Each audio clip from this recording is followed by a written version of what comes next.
Hello, my name is Seohyun Lee. I will introduce about fair trade. Before that I said, do you know and pause about fair trade before introducing my campaign? Fair trade, the act of purchasing goods directly from producers in developing countries at fair prices. It is the fair trade partnership based on the dialogue, transparency, and respect that seeks greater equity in international trade. And now I will introduce about my campaign for informing about fair trade.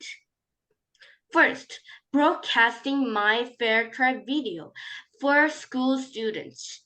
My teacher broadcasts my fair trade video and every student can watch it every time.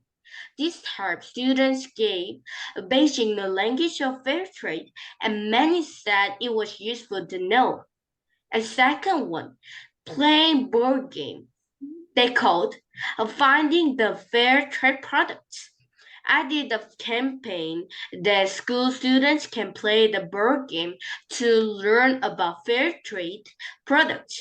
And if they success, I gave them fair trade chocolates and candies.